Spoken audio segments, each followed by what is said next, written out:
خطے میں مکمل امن کے لیے پاکستان کی سفارتی کاوشیں جاری ہیں۔ وزیر داخلہ محسن نقوی کی تہران میں ایرانی صدر مسعود پزشکیان سے ہم ملاقات ہوئی۔ 90 منٹ کی ملاقات میں ایرانی صدر نے ایران پر حملے کے لیے اپنی سرزمین استعمال نہ ہونے دینے پر پاکستان سے اظہار تشکر کیا اور واضح کیا کہ اسلامی ممالک کا اتحاد بیرونی طاقتوں کی مداخلت کو محدود کر سکتا ہے۔ محسن نقوی کے ایرانی وزیر خارجہ اسپیکر پارلیمنٹ باقر غالباف سے ملاقاتیں ہوئیں۔ خطے کو ایک اور جنگ سے بچانے کے لیے پاکستان کی مخلصانہ سفارتی کاوشیں جاری ہیں۔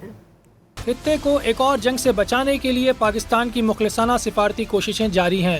وفاقی وزیر داخلہ محسن نقوی نے تہران میں ایرانی صدر سمیت اہم قیادت سے ملاقاتیں کی۔ محسن نقوی اور ایرانی صدر کے درمیان ملاقات 90 منٹ تک جاری رہی۔ ایرانی میڈیا کے مطابق مسعود پزشکیان نے ایران پر حملے میں سرزمین استعمال نہ ہونے کی ضمانت پر اظہار تشکر کیا۔ انہوں نے کہا کہ ایران خطے کے اسلامی ممالک سے دوستانہ اور مستحکم تعلقات چاہتا ہے۔ اسلامی ممالک کا اتحاد بیرونی طاقتوں کی مداخلت محدود کر سکتا ہے۔ انہوں نے کہا کہ مسلم ممالک جتنے متحد ہوں گے، بیرونی جارحیت کے امکانات اتنے ہی کم ہوں گے۔ ایرانی میڈیا کے مطابق محسن نقوی نے پاکستان اور ایران کو پہلے سے زیادہ قریب قرار دیا۔ انہوں نے تہران اور پاکستان کے برادرانہ تعلقات میں اضافے کی خواہش کا بھی اظہار کیا۔